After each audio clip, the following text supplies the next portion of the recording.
A Waukesha County woman says breast cancer saved her life. Courtney Gary's joins us now with a look at how such a dark diagnosis actually turned out to be a blessing in disguise. Courtney? Mike and Carol, most people wouldn't consider being diagnosed with breast cancer a good thing. But this Waukesha County woman only had a few months to live and didn't even know it. She reached out to us to share her story, which she says should serve as a lesson to everyone.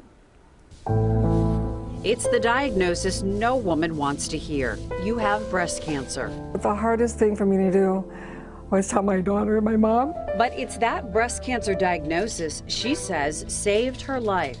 I'm very happy and appreciative that I've come as far as I've come. 57-year-old Vanessa loves to be outside, enjoying life. Riding motorcycles, walking, running, scuba diving, jumping out of airplanes.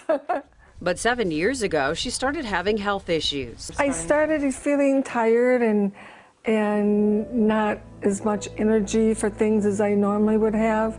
She powered through the pain for years, and doctors couldn't find anything wrong. It started getting worse and worse and worse. Then, a couple years ago, Vanessa was diagnosed with breast cancer. She tried to stay positive and use humor to get through it. One of my friends at work, I told her, she kind of got teared up.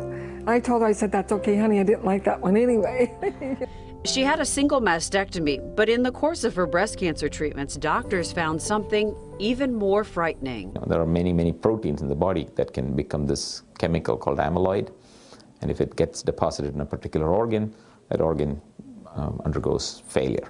Vanessa was diagnosed with amyloidosis. When doctors finally found this rare disease, Vanessa had about 3 months to live. She remembers getting that call from her oncologist. You have to get in here now and start having treatment or you're going to die.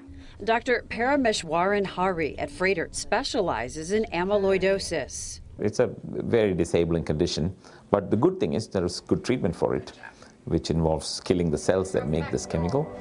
Thanks to treatment, Vanessa is now in remission for both breast cancer and amyloidosis. I'm not ready to go yet. But she still has a long road and gets tired very easily. When I feel really bad, this is the chair that I go to. Dr. Hari hopes Vanessa's story inspires others to be vigilant when they know something's wrong with their health. We all have a tendency to put things off, especially when it comes to our own health. Vanessa now looks forward to playing with her grandkids again and is thankful she was proactive about her breast cancer follow-ups. You have to just do it. Go in there and get your checkup. It's no big deal.